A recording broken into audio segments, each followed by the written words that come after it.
Hello everyone, welcome to the Geo Ecologist. I am Dr. Krishnanand, and in this video we are going to talk about very important things that needs to be taken care if you are preparing for UPSC, especially for mains answer writing. तो mains answer writing में ऐसी कौन सी बातें हैं जिनका ध्यान रखना चाहिए even if you are not appearing for the upcoming mains, लेकिन फ्यूचर के लिए अगर आप तैयारी कर रहे हैं तो आपको इन बातों को ध्यान रख के घर में भी प्रैक्टिस करनी चाहिए। तो यूपीएससी क्या रिकमेंड करता है डूज एंड डोंट्स अपने कैंडिडेट्स को, आइए हम इस पे थोड़ा नजर डालते हैं। तो सबसे पहले चीज जब आप देखेंगे यहाँ पे तो कुछ चीज कही गई है, पॉइंट आउट की गई है कि कौन से इररिलेवेंट मैटर्स हैं जो कि आपको नहीं लिखना चाहिए अपने क्वेश्चन कम आंसर बुकलेट में। तो उसमें सबसे पहला एग्जाम्पल यहाँ दिया गया है, अगर आप देख सकते हैं खुद ही, कि ऊपर में ऐसा कोई नेम सिंबल इस तरह की चीजें आप ना फिल करें। इसके और भी एग्जाम्पल है, कोई क्रॉस सिंबल बना है, किसी ने कोई नंबर लिख दिया है, या कहीं पे आप हरे रामा हरे कृष्णा या ओम बना दे रहे हैं, ये सारी चीजें नहीं करनी है। ये बहुत इंपॉर्टेंट है, नहीं तो आपका पेपर रिजेक्ट हो जाएगा।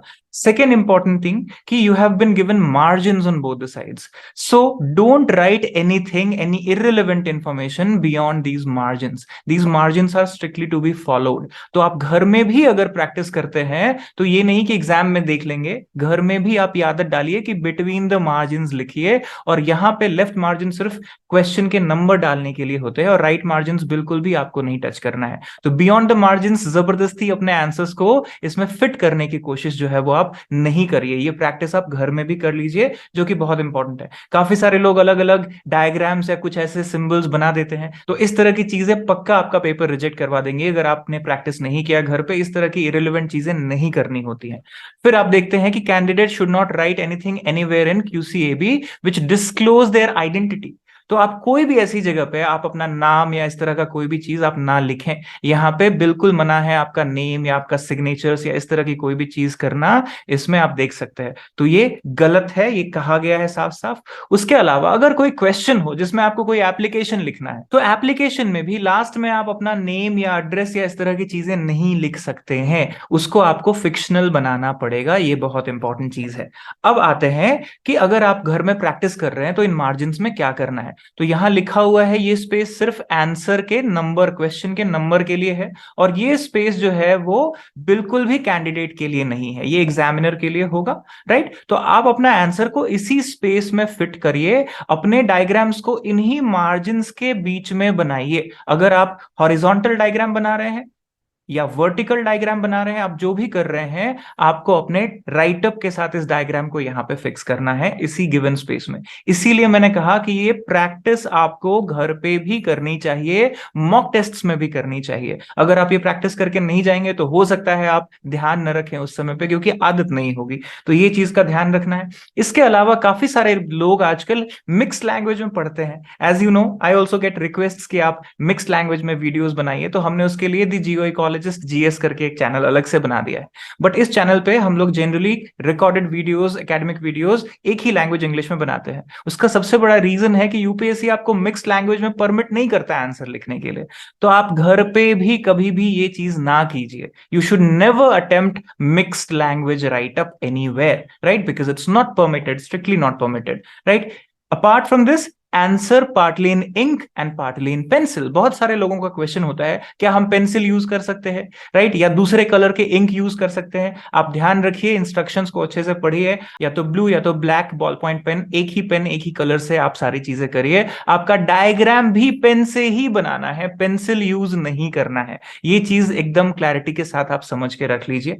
इसके अलावा डायरेक्ट या इनडायरेक्ट अपील टू एग्जामिनर, काफी सारे बच्चे ऐसे भी हो सकते हैं जिनका लास्ट अटेम्प्ट हो और एज खत्म हो रहा हो या बहुत सारी और कोई परेशानी हो, तो वो कई बार टेम्प्टेड होते हैं एग्जामिनर को एक लाइन लिखने के लिए। आप ये काम बिल्कुल ना करिए। आप इस तरह से कोई अपील मत करिए कि आखिरी अटेम्प्ट है सर, नंबर दे दीजिए, या कुछ और सहानुभूति मांग रहे हैं। ऐसा कोई काम मत कीजिए, ये बहुत इंपॉर्टेंट है, नहीं तो पेपर रिजेक्ट हो जाएगा आपका। इसके अलावा bad hand writing is strict no. हो सकता है आप बहुत सुंदर हैंडराइटिंग में ना लिखते हो, लेकिन आपका हैंडराइटिंग रीडेबल जरूर होना चाहिए। कोई भी इंसान उसको पढ़ ले, ये इतना जरूर होना चाहिए। और अगर आपका हैंडराइटिंग बहुत सुंदर है तो of course you will have an edge आपको एग्जामिनर इंप्रेस हो जाएंगे। तो राइटिंग प्लस डायग्राम, और डायग्राम को भी जब आप लेबल करते हैं, आपने कोई मैप बनाया और उसमें कोई पॉइंट को दिखाया और रैंडमली कुछ लिख दिया, स्क्रिबल कर दिया, ये आदत नहीं होनी चाहिए आपकी घर पे। आप हमेशा स्मार्टली अच्छे से आप इसको प्रैक्टिस करके जाइए, ताकि वहां पे इस तरह की मिस्टेक्स आप ना करें, अच्छी राइटिंग में लिखें। अगर टाइम का क्रंच भी है तो भी आप राइटिंग इस तरह से ना बनाएं कि वो रीडेबल ना हो, राइट? क्योंकि आप अगर इस तरह से करेंगे तो हो सकता है एग्जामिनर आपका आंसर पूरा ही रिजेक्ट कर दे। तो ये इंपॉर्टेंट है। इसके अलावा कुछ कॉन्ट्रवेंशंस हैं और अदर इंस्ट्रक्शंस हैं, जैसे अगर आपने ये क्वेश्चन के नीचे इस क्वेश्चन का आंसर नहीं लिख के कोई और क्वेश्चन का आंसर लिख दिया तो वो गलत है। मतलब आप इस क्वेश्चन को काट के कोई और क्वेश्चन को यहां नहीं फिट कर सकते। ये चीज आपको ध्यान रखना है। इसके अलावा जो फ्रंट पेज है, इसको फिल करते टाइम पे आप ध्यान रखें, नेम ऑफ एग्जामिनेशन में civil services mains 2023-24, whichever year आप एग्जाम दे रहे हैं वो लिखिए।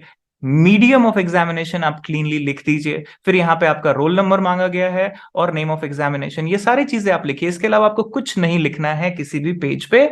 और कुछ करेक्टेड वेज भी दिए गए हैं, जैसे फॉर एग्जाम्पल अगर आपने इसके नीचे आंसर लिखा, 3 लाइन लिखने के बाद याद आया कि मुझे ये आंसर ठीक से नहीं आता या ये गड़बड़ है, तो इसको आप सिंपली ऐसे क्रॉस करके कैंसल्ड लिखिए। ये इसका तरीका है। रैंडमली कुछ भी आप ऐसे स्क्रिबल कर देंगे, स्क्रैच कर देंगे, वो अच्छा तरीका नहीं माना जाता है। ये रिकमेंडेड है कि आप इसको क्रॉस करके कैंसल्ड लिखिए अगर आपको वो आंसर ठीक नहीं लग रहा। तो ये सारी बातें हैं जो आपको ध्यान में रखनी चाहिए, राइट? तो इन शॉर्ट मैंने बहुत सारे पॉइंट्स बता दिए हैं और ये यूपीएससी की ही रिकमेंडेशंस हैं। So if you are preparing for mains examination for future, you should always take care of these things as in your habit, in your daily habit of answer writing. घर पे आप कैसे भी लिखें और एग्जाम में आप सीधे जाएंगे तो आपको प्रॉब्लम हो सकती है। इसके लिए बहुत जरूरी है कि आप ये सारी चीजों को प्रैक्टिसेस में अपने डेली रूटीन में लेके आइए, तो आपकी आदत बनी रहेगी। तो आप घर में भी जब प्रैक्टिस करते हैं तो आप यूपीएससी स्टाइल बुकलेट मंगवा लीजिए, उस पे डेली आंसर राइटिंग प्रैक्टिस कीजिए, ताकि आपकी आदत बनी रहे, आपके रिफ्लेक्स एक्शन में वो सारी चीजें रहे,